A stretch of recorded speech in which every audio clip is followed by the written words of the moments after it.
Il y a quelques mois, Sandrine m'interpella avec cette photo. Alors, fake ou pas fake? You are fake news. Et puis vint une deuxième photo, ressemblant pas mal de points à la première.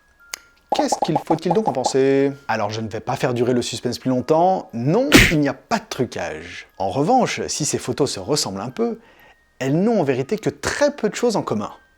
En effet, cette première image est un iceberg. C'est donc une partie de glacier qui s'est détachée.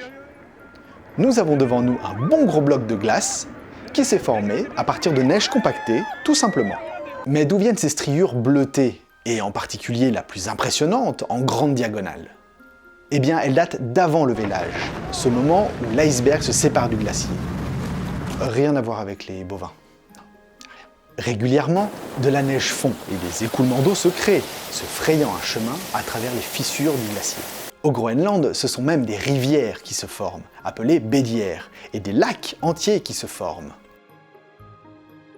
Il y a même des rivières rouges en Antarctique, mais c'est un autre sujet.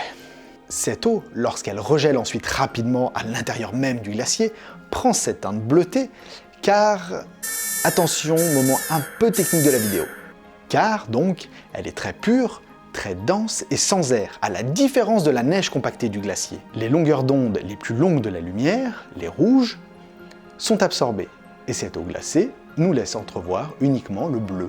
C'est aussi pour cette raison, lorsque vous faites du snorkeling par exemple, que tout vous paraît bleu, vert, fadasse au fond de l'eau, parce que le rouge est absorbé. En revanche, la neige compactée, elle, contient beaucoup plus d'air, elle est beaucoup moins dense. La lumière s'y reflète donc très bien sur chacun des cristaux à l'intérieur, et l'ensemble du spectre lumineux nous revient, le blanc.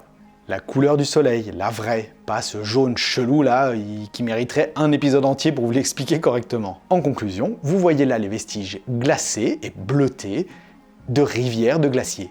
Pour ce qui est de la deuxième photo, en revanche, il s'agit d'un lac d'eau douce, et plus particulièrement du lac Baïkal, le plus grand du monde, reconnu pour son eau limpide et qui laisse voir jusqu'à 40 mètres de profondeur. Cette eau gèle en surface, entre octobre et mai, sur environ 1 à 2 mètres de profondeur, parfois un peu plus. Mais bien que gelé, ça continue de bouger, autant en dessous par le brassage convectif, qu'en surface par le vent.